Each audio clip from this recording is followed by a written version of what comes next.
Karena ada ahli yang dihadirkan pihak Jokowi mengatakan ia memiliki 40 skripsi yang katanya identik dengan skripsi atau lembar pengesahan skripsi punya Pak Jokowi. Itu mau saya konfirmasi. Banyak sekali kebohongan dari Joko Widodo ini yang menjadi atensi publik, yang bahkan menurut saya ya template-nya dia adalah menipu gitu loh Bang. Seandainya Pak Rismon menjadi tersangka di laporan Polda Metro Jaya, lantas langkah apakah yang akan diambil Pak Rismon? Ya pembelaan dong, jelas itu. Tetapi saya yakin Pak Jokowi juga akan bakal jadi tersangka di Polda DIY. Tunggu aja.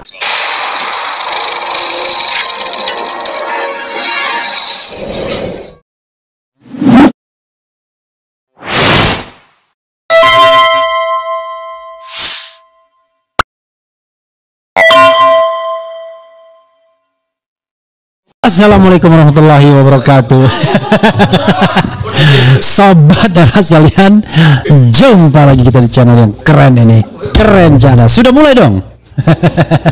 Ya sobat darah sekalian, jadi Dr. Rismon Sianipar sudah hadir sobat darah sekalian untuk kita adili. Serius, ini kita mau mengadili Dr. Rismon Sianipar. Silakan. Oh iya ya, saya buka TikTok dulu. Ambilin stick ya. Jadi TikTok pun kita buka juga. Bung RH, tolong chat termul disortir dulu ya, nggak apa-apa ya, kita kan nggak ngerti kan. Asal jangan makian aja. Iya, Saya jawab. Nggak apa-apa, makian saya sampaikan, tapi Anda boleh nggak jawab ya. Iya. Dia bilang, Bang Refli, kalau ijazahnya palsu, apakah Pak Jokowi bisa dipenjarakan? Jadi jangan dijawab karena bukan untuk Bang Rismon. Yeah. Dari semua bukti-bukti dan kejanggalan yang sudah Bang Rismon CS sampaikan, tapi ternyata Barreskrim menyatakan ijazah itu identik, langkah apa selanjutnya yang Bang Rismon CS lakukan? Itu satu pertanyaan. Kalau kesimpulan dari gelar perkara khusus kemarin, kembali dinyatakan bahwa identik, ya, maka Barreskrim menurut saya tidak sesuai dengan kaidah-kaidah ilmiah. Ya. Jadi kita juga waktu saya menonton tayangan yang menampilkan Pak Khairul Anam dari mana itu Kompolnas ya mantan Komnas HAM. Ya mantan Komnas HAM juga. Ya kita tidak surprise mendengar statement dari Pak Khairul Anam. Kita juga pernah mendengar statement Bapak itu terkait dengan KM50 dan Verdi Sambo juga cukup bias ketika beliau di Komnas HAM. Jadi ketika Pak Kompolnas kemarin menjelaskan bahwa semua disajikan perbandingan sudah kredibel bla bla bla. Pertanyaannya adalah kenapa hal itu dijelaskan kepada Kompolnas yang seharusnya itu dijelaskan juga setidaknya kepada kami. Saya, Bu Tifa, Pak Roy itu kan dihadirkan oleh TPUA itu sebagai ahli. Tetapi jawaban-jawaban teknis terkait dengan prosedur forensik itu tidak ada dijelaskan sama sekali. Kenapa yang justru kalau benar ya jawaban itu justru diberikan kepada Kompolnas. Oke, tapi Anda belum menjawab. Langkah apa selanjutnya yang Bang Rismon CS lakukan bila ternyata Barreskrim menyatakan ijazah itu tetap identik? Silakan. Langkah yang pertama saya tetap akan ke UGM. Pertama itu untuk meminta UGM membuka data-data publik yang menjadi public domain, yaitu skripsi.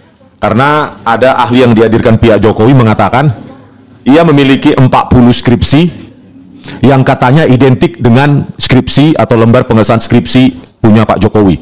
Itu mau saya konfirmasi. Benar tidaknya, karena ya namanya aja ahli dari pihak Pak Jokowi ya. Ya tentu jawabannya ingin pembenaran gitu loh. Langkah yang kedua, ya, saya akan pergi ke KPUD Solo karena menurut Ketua KPUD Solo, Pak Jokowi memiliki 2 gelar, Dr. Andus dan Insinyur. Buka dong itu ke publik. Yang ketiga, kami sedang mempertimbangkan untuk melaporkan Joko Widodo. Ya, saya akan mendesak tim hukum untuk melaporkan Joko Widodo atas kebohongan publik terkait video tahun 2017.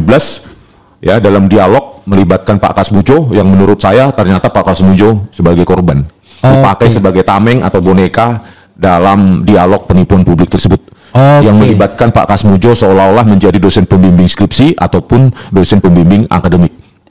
Padahal telah dibantah secara langsung di depan saya oleh Pak Kasmujo.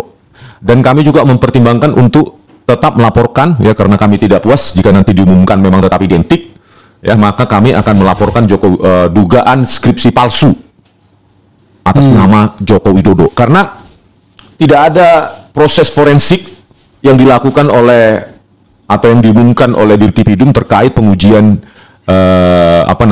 lembar pengesahan skripsi dari Joko Widodo yang secara prematur, yaitulah dengan perabaan dengan indera perasa disimpulkan bahwa itu produk dari letterpress atau handpress. Harusnya gelar perkara itu juga menghadirkan percetakan perdana itu yang kemarin pada saat gelar perkara khusus ya sedikit disimpulkan oleh Dirtipidum bahwa itu diproduksi oleh percetakan perdana. Jadi pada saat pengumuman kemarin ya sebelumnya itu tidak disebutkan nama percetakannya.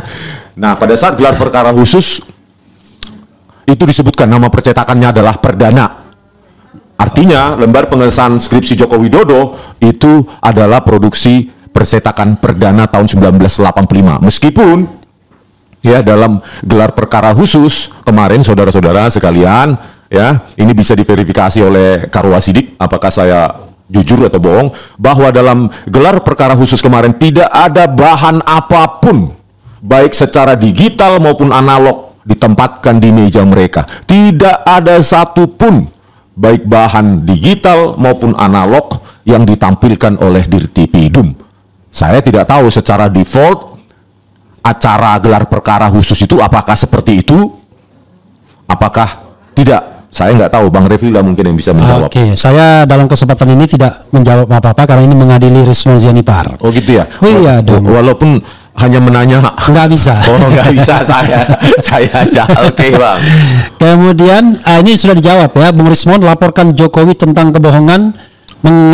Mengenali Kasmojo sebagai dosen, mengenalkan maksudnya nih, sebagai dosen pembimbing skripsi sudah Anda jawab tadi ya. Iya, dan locus delicti, soal hukum saya kan. Locus delictinya nanti di Polda Jogja, Polda DIY dong. Okay. Jadi Anda akan melaporkan ke sana? Iya. Oke. Saya minta pengacara untuk mendampingi saya. Kalau bisa Pak Dr. Muhammad Taufik. Oke, dicari juga yang Jogja barangkali ya. Siapa tahu ada pengacara di Jogja yang mau mendampingi saya biar kita laporkan itu di Polda DIY. Oke, ini ada Bang RH kasih mukadimah Bang untuk penonton buat pertanyaan. Jadi saudara sekalian sekali lagi ya, ini kita bikin rubrik baru namanya Adili, yaitu Anda dinilai Indonesia, dan tamu pertama saya adalah Rizmon Hasiholan Zianipar. Jadi silakan Anda bertanya apapun. Kenapa saya katakan apapun? Perkara mau dijawab atau tidak itu soal lain. Yang jelas Anda berhak bertanya apapun, Rizmon berhak menjawab apapun. Ya, oke. Dan bahkan tidak menjawab pun tidak ada masalah. Oke, ini ada lagi ya. Iya Bang. Dan juga pemirsa di TikTok juga bisa melakukan hal yang sama ya. Jangan hanya memaki saja, tapi tanya. Bang Rizmon, tanyakan si Balige kok nggak salah pernah bilang punya lisensi software intelijen. Itu siapa usernya Bang? Balige, saya. Ya, maksudnya saya kira di Balige Academy ini mungkin. Oh, ya. Gitu. Ya. Software nggak perlu ada lisensi ya karena kita buat sendiri. Sebagai software programmer, software engineer, kita itu seminimal mungkin itu membeli yang namanya modul-modul dari pihak ketiga. Jadi kita program sendiri, tetapi karena kita sering mengerjakan project-project kriptoanalisis, maka kita memiliki library atau modul-modul sendiri yang itu kita tidak sharing ke orang lain karena itu project kita. Artinya semacam senjata rahasia kita gitu loh. Jadi dari project-project itu kita kumpulin menjadi library ya, kumpulan-kumpulan fungsi atau metode sehingga bisa kita pakai untuk project selanjutnya baik dalam bidang kriptoanalisis maupun yang lainnya gitu Bang. Jadi nggak kita beli ya, saya selama ini nggak pernah beli sih gitu. License itu. Ya. Ini ada pertanyaan, Dr. Rizmon udah lihat ijazah original Jokowi belum? Belum lah, siapapun belum pernah lihat, kecuali yang mengaku, ya kan? Ya. Nah, kecuali mereka-mereka yang terpilih mungkin dipilih oleh Pak Jokowi untuk melihat. Tetapi kan, apanya kan begini ya, selalu saya katakan bahwa ya seseorang itu di UGM terutama, kita nggak tahu di universitas lain, di UGM itu kan syarat mutlak untuk mendapatkan ijazah ya adalah skripsi dulu. Ini adalah salah satu syarat terakhir untuk mendapatkan gelar. Maka bisa kita pastikan ya kalau skripsinya itu tidak sah ya, atau palsu atau buatan tahun 2000-an, sementara yang orang tersebut lulus katanya tahun 1985, maka dari situ kita bisa, premisnya itu kan premis sederhana, jika A maka B gitu loh. Kalau jika C maka not B gitu aja. Jika A sama dengan B, jika not A maka not B. Itu aja. B adalah sarjana, gelar. A itu skripsi. Nah, jika A not maka B. Gitu kan? If A then B, if not A then not B. Kan gitu aja logikanya. Berarti kalau skripsinya tidak memenuhi kaidah keilmiahan, ya, kaidah akademik, apalagi tidak ada lembar pengesahan skripsinya. Bahkan yang saya katakan bahwa orang yang paling bertanggung jawab untuk keabsahan dari skripsi adalah justru dosen penguji. Jadi jika skripsinya palsu, maka intinya ijazahnya palsu. Bro Rismond belum pernah melihat ijazah analog yang diklaim sebagai milik Jokowi, ya? Iya. Oke, apalagi menyentuhnya. Tapi skripsi pernah. Skripsi pernah. Skripsi pernah. Ya. Ini lagi ya, Bang Refli, kenapa Bang Rismond nggak coba cek dokumen Dumatno di kampusnya? Apakah benar foto Dumatno kala itu seperti foto yang di ijazah Jokowi? Secara kemarin foto ijazah Jokowi lebih mirip dengan Dumatno. Ini menarik nih pertanyaannya. Iya. Kenapa nggak dicek? Gitu. Saya belum profiling yang namanya Dumatno. Cuma ketika saya melakukan pencocokan wajah itu memang dari netizen juga, dari netizen dan YouTuber bernama KNC Channel itu, bahwa itu kok mirip dengan Dumatno. Nah, Dumatno ini profilingnya saya masih belum pasti, ya, belum saya research. Di mana dia kuliah juga saya belum tahu. Kalau pemirsa tahu bisa dong diberitahu ke kita. Yang jelas tidak di UGM kalau nggak salah. Dumatno itu ya. Iya, di Sekolah Tinggi Ilmu Ekonomi atau apa? Solo yang pasti. Ya udah kita kejar ke sana nanti di Solo. Selain kita ke KPUD. Ya. Jadi dia janji dikejar juga. Lama-lama jadi detektif. Iya dong, sekalian ke Solo. Iya. Apalagi ya? Kayaknya detektif dekat dong Bang dengan peneliti. Dekat, sama kan ininya. Belum apa-apa, sangat puas keterangan yang disampaikan. Belum apa-apa ya. Buat pertanyaannya, apakah ijazah Jokowi harus dihadirkan agar bisa diidentifikasi garis miring teliti? Kayaknya ini pertanyaan bukan buat Pak Rismond, tapi pertanyaan yang umum. Maka silakan dijawab. Ya, sebenarnya cara simpel itu, cara paling sederhana adalah Pak Jokowi kemarin setidaknya hadir di gelar perkara khusus kemarin, atau setidaknya ijazah yang diklaim asli tersebut ya dititipkan kepada pengacaranya, karena di situ kan forum paling formal untuk beradu argumentasi kan, secara ilmiah terutama, tetapi hal itu tidak dilakukan. Bahkan pihak UGM juga tidak hadir meskipun diklaim oleh Kompolnas hadir. Nah, di sesi apakah UGM itu hadir? Kenapa UGM tidak bersedia, misalnya kalaupun hadir di Bariskrim tanggal 9 Juli kemarin, kenapa tidak mau datang atau hadir di forum yang terbuka kemarin? Maksudnya terbuka artinya setiap kelompok itu, setiap pihak itu hadir di situ. Kenapa harus bersembunyi? Harus mungkin ada sesi tersendiri untuk mereka. Gitu, Bang.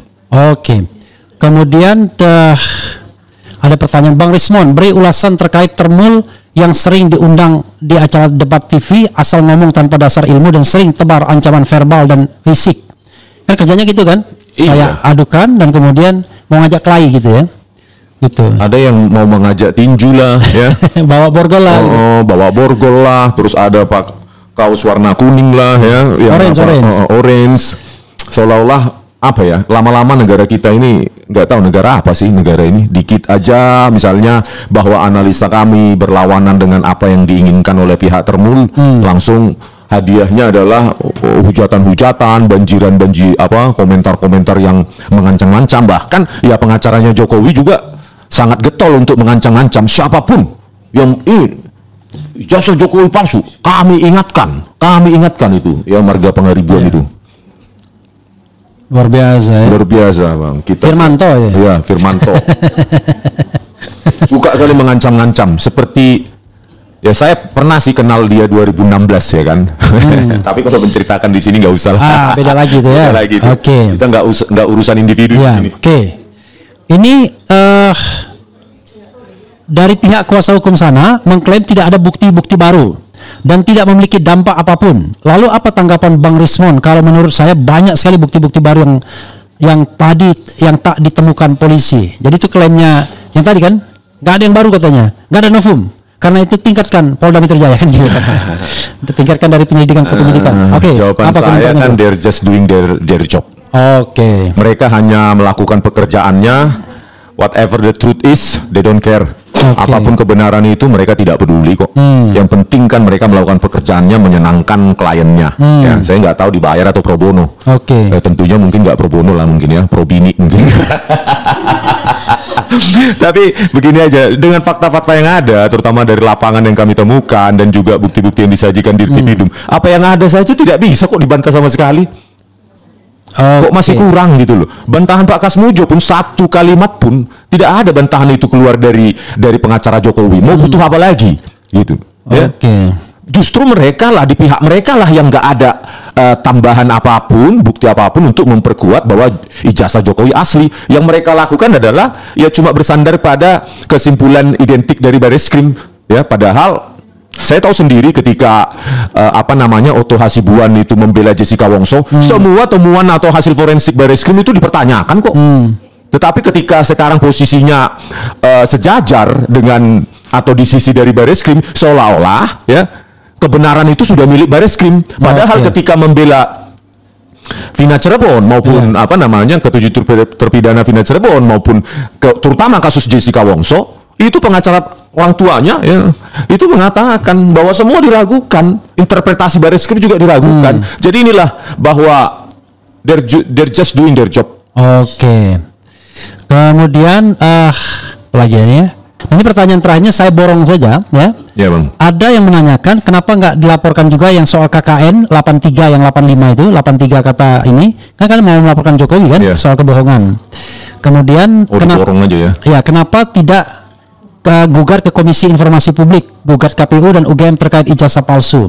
UGM sih sudah di Dr. Taufik, tapi ini pertanyaan silakan. Ya ada ide-ide tentang itu juga, tetapi terkait dengan KKN itu ya memang ada pertentangan ya. Bahwa yang kami temui Bu Kepala Desa mengatakan 1983 meskipun tidak ada dokumen tertulis tentang itu, tetapi kemudian diralat ya oleh Pak Jokowi dan ketika Kompas mendatangi sana juga menjadi tahun 1985 dan juga tidak didukung oleh dokumen tertulis dan dinyatakan bahwa ada catatan tentang KKN di desa tersebut tetapi tidak pada tahun 1985. Nah itu lagi. Ini kan memang, tetapi biarkanlah ini menjadi diskursus publik sehingga banyak sekali kebohongan dari Joko Widodo ini yang menjadi atensi publik, yang bahkan menurut saya ya template-nya dia adalah menipu gitu loh bang. Iya, template dasarnya itu menipu dan tidak ada loh konfirmasi sampai sekarang dari Pak Jokowi terkait bantahan Pak Kasmujo. Berarti itu sangat benar itu. Tifa itu mitomania, bukan megalomania, bukan. Oke. Ya, saudara sekalian, karena Dr. Tifa udah hadir ya, jadi kita percepat adili Rismond karena acara ini masih uji coba. Uji coba. Karena adili Rismondnya ini belum terkumpul. Besok kalau misalnya ada pertanyaan-pertanyaan lagi yang menohok tentang Anda, kita kumpulkan lagi dan kita undang lagi Anda untuk menjelaskan dan menjawab ya. Silakan closing statement. Closing statement. Ini adalah hak rakyat untuk mengetahui ijazah dari pemimpin atau mantan pemimpinnya ya. Ini nggak sepilih nih. Ya, masalah ini masalah genting ya. Masalah besar bagi rakyat. Bukan karena dendam pribadi ya atau kebencian pribadi. Ini untuk masa depan kita kok. Dalam arti begini. KPU di tahun 2029 dan seterusnya itu harus secara seksama, secara detil meneliti, menginvestigasi bahkan latar belakang dari calon presiden tersebut supaya tidak meninggalkan area abu-abu ya, agar tidak ada lagi pertanyaan-pertanyaan. Kita butuh calon pemimpin, terutama pemimpin tertinggi itu orang yang benar-benar jelas identitasnya, jelas pendidikannya, jelas semuanya. Jangan dibiarkan itu menjadi area abu-abu, itu jelek. Tentu pemimpin yang tidak jelas pendidikannya akan melahirkan kebijakan-kebijakan yang merugikan kita bersama. Ya salah satunya contohnya ini kan, meninggalkan utang jejak ribuan triliun. Oke. Gitu bang. Seandainya ini terakhir ya, seandainya Pak Rismond menjadi tersangka di laporan Polda Metro Jaya, lantas langkah apakah yang akan diambil Pak Rismond? Ya pembelaan dong, jelas itu. Tetapi saya yakin Pak Jokowi juga akan bakal jadi tersangka di apa Polda DIY. Tunggu aja. Oke, luar biasa. Jangan senang dulu Termul ya. Jadi karena di sini dikatakan, wah ini pertanyaannya sudah disetting, nggak ada. Saya malah menantang netizen, sobat LC untuk memberikan pertanyaan yang lebih tajam ya. Rupanya belum, mungkin karena ini siaran percobaan. Percobaan nih. Nah. Terakhir ya, saya mau menyampaikan polling yang saya tadi buat. Ya bang. Yang belum ada mendengar pertanyaan sudah bilang puas. Dan kalau polling ini tidak disetting, gimana ada kita bisa setting polling kan? Nah, karena ini baru ya, yang voting baru 2.500 ya, lumayan lah, lebih banyak dari 1.250 kan? Iya, survei. Ya kan? Udah gitu dibayar lagi. Nah, lalu saya balik mengungkapkan beritanya. Sangat tidak puas 2%. Wow. Tidak puas 1%. Pertanyaan, apakah Anda puas dengan jawaban Rizwan Sianipar kan? Sangat tidak puas 2%, tidak puas 1%, puas 3% cuma. Tapi sangat puas 93%. Rame studionya nih hari ini. Jadi rupanya Dr. Rizwan bawa bolo dia. Ya itu saja saudara sekalian. Langsung nantikan ya interview saya dengan Dr. Tifa dan Dr. Rizwan. Kali ini saya mau bertanya soal perkembangan kasus baik di Barreskrim, gelar perkara khusus dan di Polda Metro Jaya. Wassalamualaikum warahmatullahi wabarakatuh. Bagaimana tanggapan dari Bro Rizwan tentang peningkatan penyelidikan dari penyelidikan ke penyidikan? Memang belum ditentukan tersangkanya, tetapi asal diketahui sama seperti Bro Al-Kafiri bahwa yang namanya penyidikan itu serangkaian tindakan untuk menemukan tersangkanya. Penyidikan. Ya, kalau penyelidikan untuk menemukan tindak pidananya. Nah, jadi tindak pidananya sudah ditemukan, entah ditemukan di mana, di got, di jalan, di apa kan? Enggak jelas. Nggak jelas. Sekarang tinggal menemukan tersangkanya. Jadi Bro Rizwan, silakan Anda komentari apa pendapat Anda mengenai bahwa kasus Anda di Polda Metro Jaya, bukan kasus Anda sih, tapi Anda yang terlapor kan, itu sudah ditingkatkan dalam proses penyidikan, yang artinya ini potensial akan menemukan tersangkanya, potensial akan dilanjutkan di tingkat kejaksaan, dan potensial di tingkat penuntutan dan kemudian divonis dan lain sebagainya. Itu kita nggak ngerti apakah sampai ke sana atau tidak. Silakan. Ini kan sudah resiko yang sudah diperkirakan lah. Kalau kita melawan Joko Widodo, ya tentu ini resiko yang harus dihadapi. Jadi bukan bukan sesuatu yang surprise banget, kejutan-kejutan ini kan sudah dikalkulasi. Kalau hal ini tidak dikalkulasi, ya tentu lebih baik tidur di rumah, nggak usah memperjuangkan ini gitu.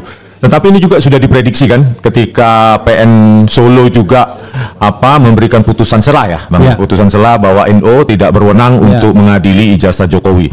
Jadi memang Jokowi ini masih kuat ya. Jokowi ini masih powerful khususnya di penegakan hukum di Indonesia. Jadi bagi saya lah dulu, semoga perjuangan ini tidak sia-sia ya. Perjuangan ini tidak sia-sia.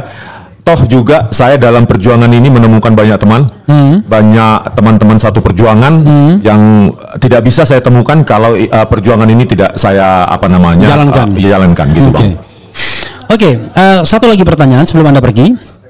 Terkesan bahwa polisi menggeser gawang. Iya. Lapangan permainannya tetap sama, tapi target golnya itu digeser gawangnya. Mau gol tapi digeser ke tempat lain.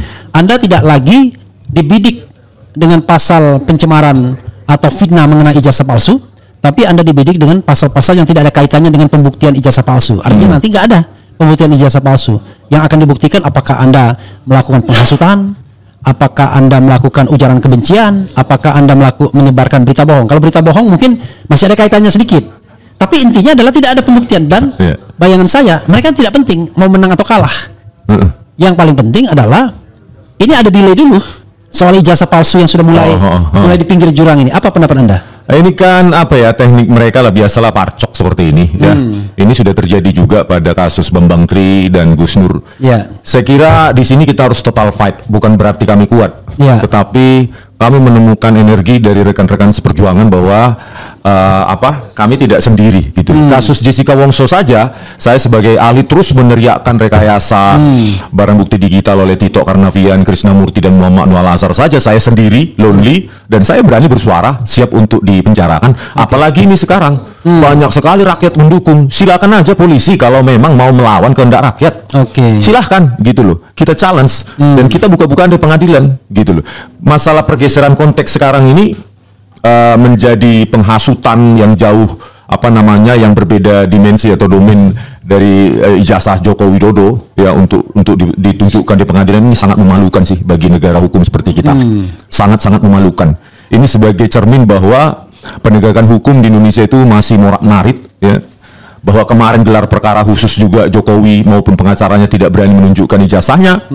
Dan apalagi yang ditemukan tadi juga saya baru dengar ternyata dari statement Bu Tifa bahwa ternyata Bu Tifa menemukan ijazah yang tahun 85 dan jauh berbeda dan lebih mirip punyanya Jokowi dengan ijazah sarjana muda. Ini kan bahaya ini. Bisa menimbulkan chaos kalau ini dikeluarkan Bu Tifa. Makanya hati-hati polisi ya. Anda kali ini tidak segampang kalian memenjarakan Bambang Tri dan Gus Nur. Kami sudah menemukan banyak teman, banyak kekuatan dan banyak energi terutama dari rakyat juga. Rakyat yang punya logika sangat sederhana. Kalau Anda benar-benar lulusan UGM, tunjukkan. Nggak berani kan? Berarti palsu. Anda kalau dalam permainan sepak bola itu ada counter attack. Tadi kan Anda sudah sebutkan counter attack-nya adalah Anda akan melaporkan Jokowi soal kebohongan Kasmujo. Ada yang mengatakan KKN bagaimana. Kemudian orang juga mengatakan bagaimana dengan KKIP, Komisi Informasi Pusat, untuk meminta dibukanya soal ijazah tersebut. Itu Anda akan lakukan segera atau bagaimana? Ya, nanti ini kan diskusi sama tim hukum nanti.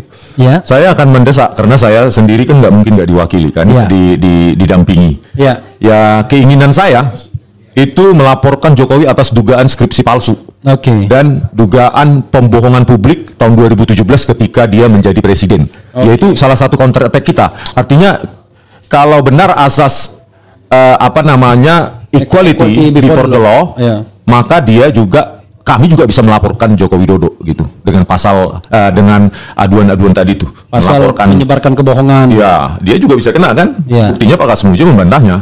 Belum lagi dugaan skripsi palsu karena proses forensik terhadap lembar pengesahan skripsi Joko Widodo itu sangat tidak profesional, hanya diraba, dirasakan, ada cekungan dan disimpulkan handpress. Gitu, Bang. Silakan kalau Anda memang ingin beranjang sana ke tempat lain karena Anda perlu konsolidasi.